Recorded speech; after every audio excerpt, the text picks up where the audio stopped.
Hello, everybody. I want to welcome you back to the Dynamic Decisions podcast, where we explore the strategies that drive successful decision making in the world of business. Why? Because the best decisions come from great conversations. I'm your host, Tisha Cable, CEO of C Model Data, and today we have a visionary leader who has not only excelled in the sales world at some of the biggest tech and media companies, but has also founded a global community to uplift women of color in the industry. I am thrilled to introduce you all to Chantel, founder and CEO of Sisters in Sales. She's got an impressive career that includes senior sales roles at giants like Twitter and LinkedIn. She has consistently proven her ability to drive significant revenue and lead teams. And at Sisters in Sales, she's built the first and only global community for women of color sales professionals focusing on networking, career advancement, and sisterhood, not to be forgotten. So thank you so much, Chantel, for being here. I'm so grateful for you taking some time to meet with me. Would you please just let our audience know more about you, more about Sisters in Sales? Thank you so much for having me. And I'm happy to share, we just came off of an incredible weekend. And it was a gathering. It was a gathering of sales leaders, of aspiring sales leaders, of executive sales leaders, multi-generational. And that was the vision.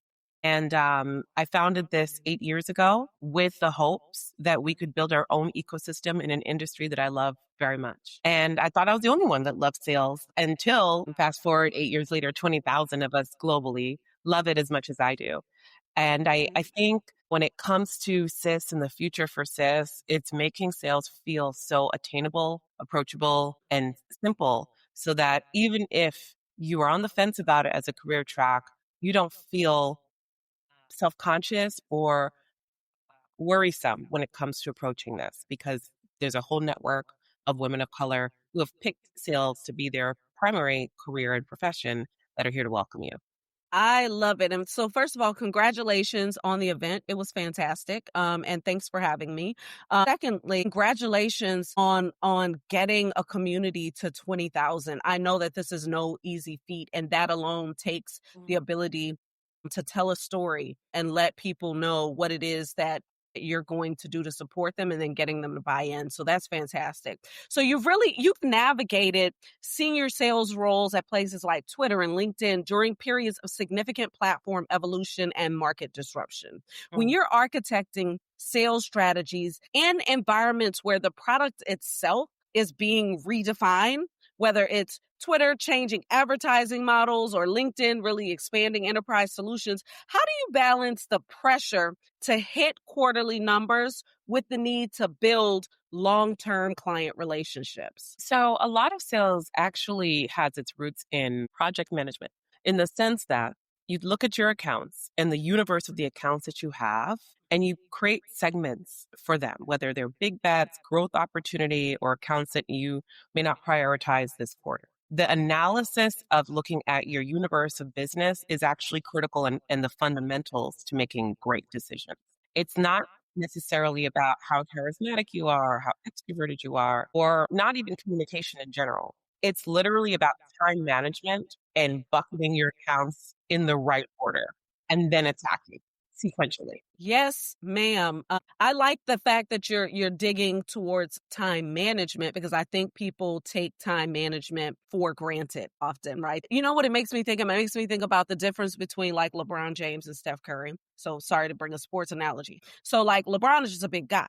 He's just like, he's a specimen. Steph has to put in the work in a different way in order to be excellent at what he's doing. So what you're saying is you can build a career in sales, like Steph built his career in basketball.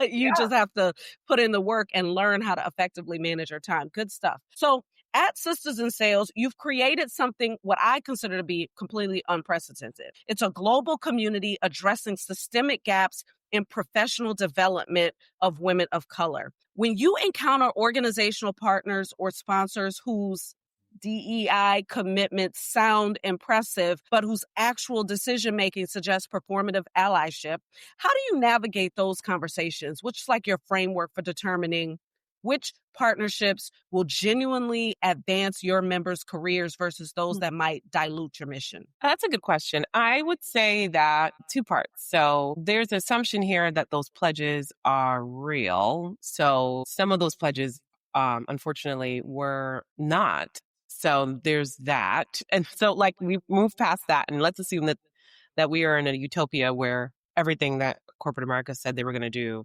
is actually happening. Then let's evaluate the fraction of those people.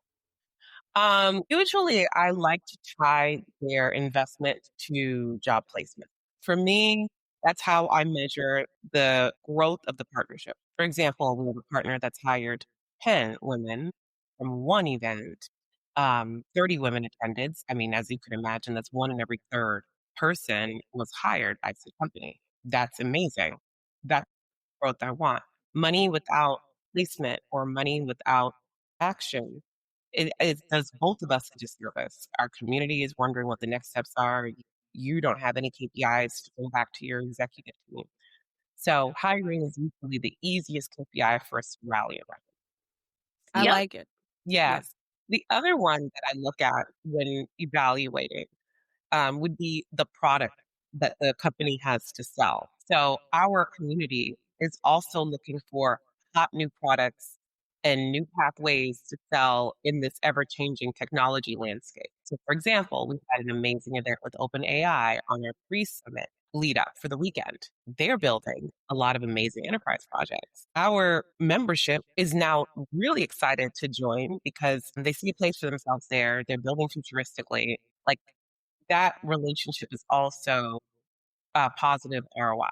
So even if you're not hiring today, but you're building something, a true salesperson is going to want to sell whatever's the hottest thing around to sell because if they're excited about selling it, they're invested in selling it, and they'll continue to approach you until there's an opportunity. So you've got this experience that really spans managing enterprise accounts like IBM while simultaneously building these grassroots community infrastructure. These require fundamentally different skills. One of them demands navigating complex procurement cycles and C-suite politics, and the other requires this authentic relationship building and cultural competency. How do you actually make decisions about where you're going to invest your energy when both of those domains might pull you in different directions, especially when community building isn't always monetizable right off the right off? There's actually more similarities there because relationships are key for both sides. So when I'm working on an enterprise account, I need to have really deep relationships with my stakeholders and the people that they go to for advice and whoever is in their ear. And so that means going to Chicago for lunch if they're in Chicago and going from New York to visit them or what have you. That means thinking about them when there's like a new show and how remembering that tidbit they said last month about how they like this particular actor. These are things that I will bring into community building because my community talks to me at the summit. I'm walking around and I'm listening to people and they're telling me what they like and telling me what they don't like. So I'm still actively listening and making adjustments on the fly. Active listening is the through line for both of those things. There's no way to build without active listening. I believe that active listening is not just what people are saying, it's how they're saying it. It's those nonverbal cues as well. And I see it in both of those realms. I may have different access to different resources. That is a differentiator. You know, working at Twitter, I have access to a lot of different types of resources versus being a bootstrap entrepreneur who's serving a community. I have to get a bit more creative. This actually leads directly into kind of where I want to dig into a little bit. I want to ask you to give me a scenario. So, the sales profession, it really has historically rewarded aggressive, often masculine coded behaviors while simultaneously marginalizing women of color Mhm. because we do face gender and racial bias, like these things are real. But when you're advising your members on career strategy, how do you help them to navigate the tension between being culturally authentic and conforming to existing corporate norms that might be necessary for them to get ahead? Can you kind of walk us through a specific, maybe decision making moment where you had to counsel someone through this complexity? So I can talk about my own individual journey and I can also provide an example. So when going into leadership for the first time, I thought I had to act a lot differently. I thought I had to speak differently, have a different cadence, and I was expecting to be manager version of myself. And that's how I did the interview. And I did not get that job that at the first time. I got it eventually, but I didn't get it the first time because the people that tapped me for that job were expecting to see me just maybe like 5% more of whatever they had in their mind that I could be, not a whole like 180. So it was creating dissonance between what they just thought I was ready for management. And I thought I had to be a whole other person. I changed everything myself in that interview. And it was a mess. And so I learned that the hard way, that if someone is already looking at you as a leader, you should just continue to be the person you are and just pick up a couple of skills along the way or polish off whatever is lacking in your toolkit. And I say the same thing for our members. You're here because authenticity exists within you. People buy from people they have an authentic relationship with. Nobody likes to feel like they're being conned or scammed or taken for a ride. So if you start to change your personality to try to fit into what you think the higher level of yourself is, you're going to lose yourself and lose the deal in the process. So while yes, there are corporate norms, you have to maintain the majority of your authenticity because it's a lose lose for everyone. Even if you get the big job, eventually that mask that you're wearing is going to fall. And then now you're in some pretty hot water. Now your clients won't trust you, your Right. won't trust you, and you won't even recognize yourself. So you have to stay as authentic as possible. Figure out what hard skills you can gain if you need to, but don't change the ultimate essence of who you are. It's actually a bad business decision. Come on. Sis, let's go. I mean, I think people underestimate that if you put on a mask, you will have to perform. And eventually you're going to get tired of performing and you're going to go back to being who you are. And then, right, you're going to have tremendous issues Yeah. moving forward. So I really appreciate authenticity. And when I mentor young entrepreneurs, even who are going through the fundraising process, as an example, I'm often telling them, but you cannot change who you are in those circumstances because eventually, you're going to show back up. So stay true. Good stuff. So listen, kind of digging into your leadership a little bit as a senior sales leader in the time that you were managing strategic accounts across technology and media verticals, I'm pretty sure that you face these moments where short-term revenue opportunities conflicted with long-term account health.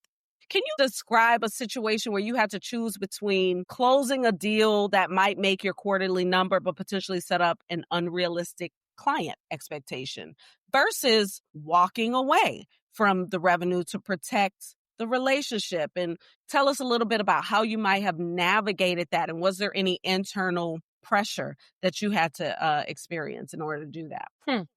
That's an interesting question. It's very nuanced. So, like, making sure I'm spitting this back, Yeah, I want to spit it back to you. So, sure.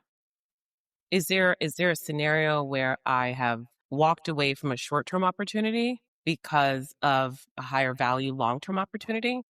Yeah, maybe, or even making it even more human. Maybe the relationship. So let's say the revenue is there, but the Mm. potential for not meeting client expectations existed, or something along those lines, something that might impact the Oh, yeah. long term. Yeah. Yes, I have walked away from a misunderstood set of expectations. So there's a saying in sales that people who spend the least sometimes bring you the most problems. And ultimately it's because there's a lot hanging on the investment, and it has created a lot of unrealistic expectations for them.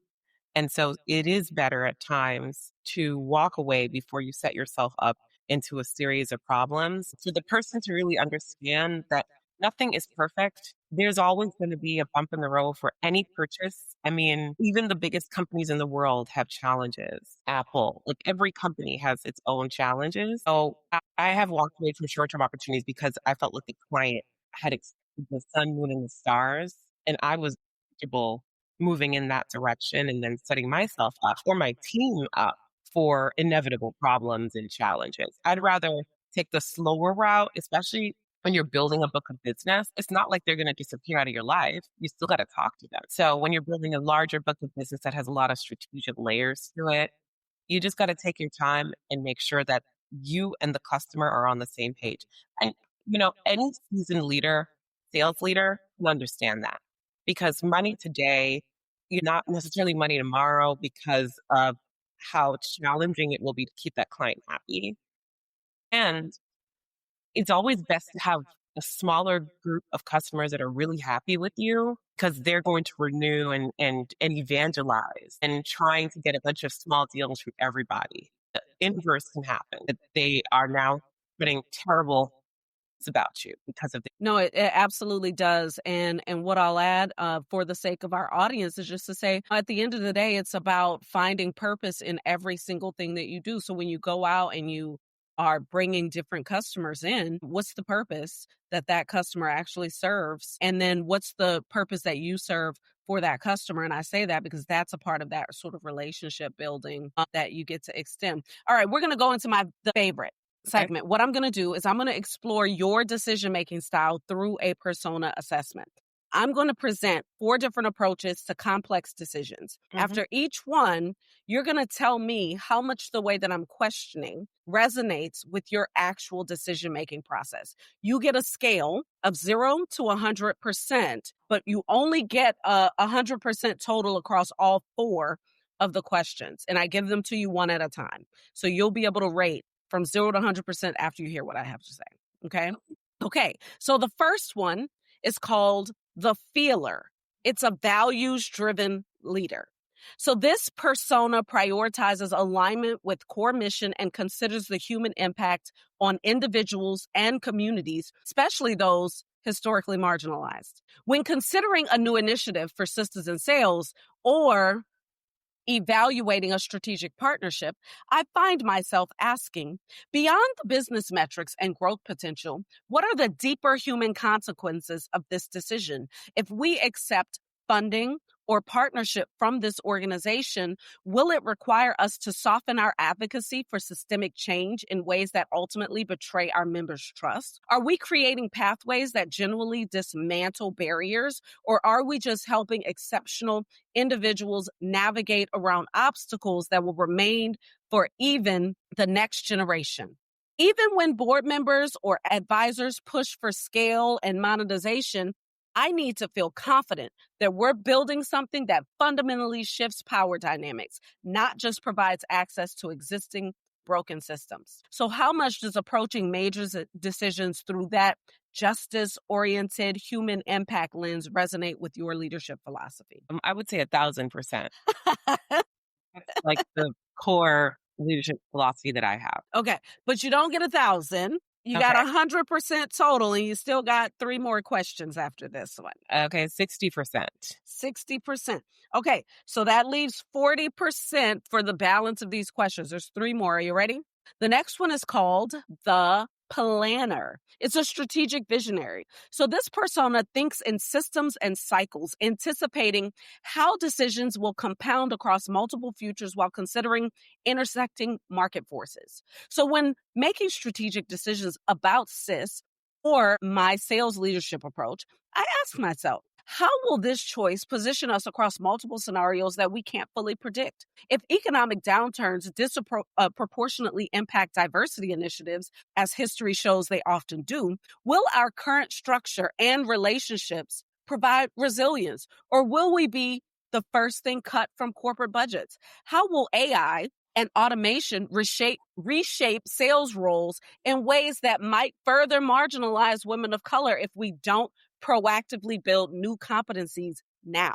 I need to design strategies that create anti-fragility approaches that strengthen our position when systems face stress rather than optimizing only for favorable conditions. How much does that systems thinking, scenario building approach drive your decision making? Like, I would say 60. I mean, a lot. We do that too. I oscillate between both. I have to build in systems because we are a cyclical business. You only got 40% to work with right now. 30%. Well, let's see. So you got 10% left, but let's go for it. Here we go.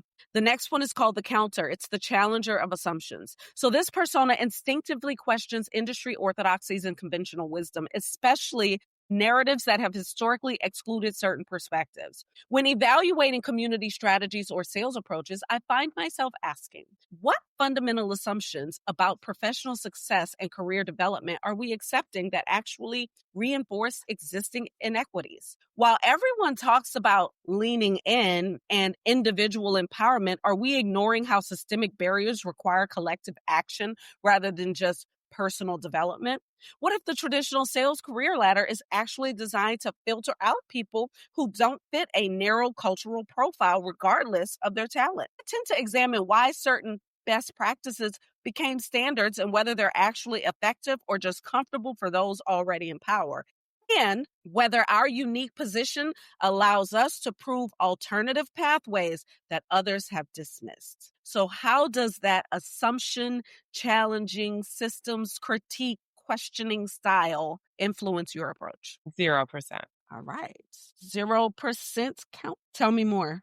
Give me a little. I don't really get caught up in that narrative. It prohibits action, and I cannot unwind the hundreds of years of systemic challenges that people of color face. So to me, that's not action oriented. Good. Love it. 2 snaps. Okay. The data driver, evidence-based decision maker. This is your final one. You've got 10% left. So let's see what happens here. So this persona demands quantitative validation while recognizing that not all important outcomes are easily measured, especially regarding equity and inclusion. Before committing to community programs, partnerships, or strategic initiatives, I ask myself, what specific metrics definitively show whether we're creating real impact versus just activity?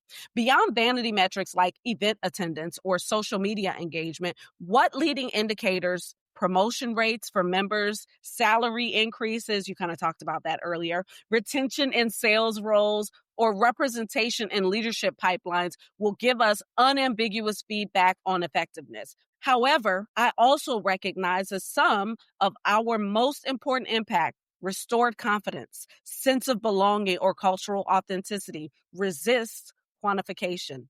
How do I balance rigorous measurements with acknowledging that the most transformative outcomes might show up in stories rather than spreadsheets? Yeah. I mean, 10%, but ultimately, I think like that all the time too.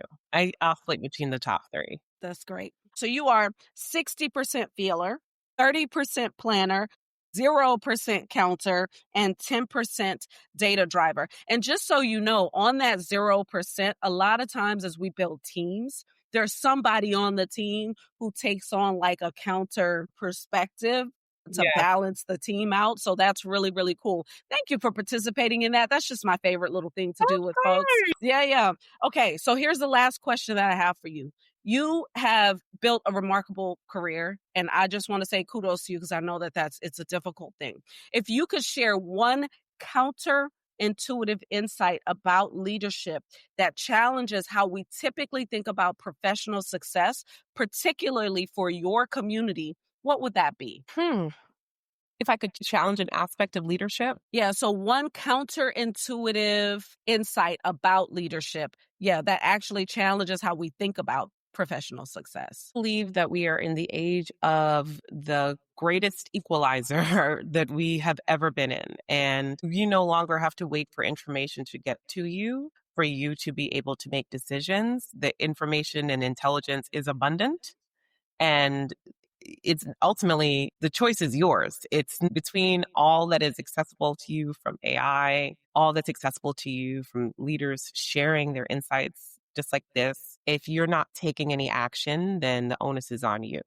Amazing. Thank you so much, Chantel. Thank you for sharing your insights, your leadership, your community building, and for really supporting how other people being outside in and how they navigate through a complex professional landscape. So I really appreciate you sharing your approach with us. Would you share with our listeners where they can learn more about SIS and more about you? Yes, our website, sistersandsales.com, and then you can find me on LinkedIn. I share a lot of insights and tips. This is fantastic. And to our listeners, I want to thank you for tuning in. Remember, the best decisions come from great conversations. If this episode sparked any new thinking about how you approach leadership, community, and creating systemic change, please do subscribe, rate, share it with your network. Keep the conversation going on social media using Dynamic Decisions Podcast.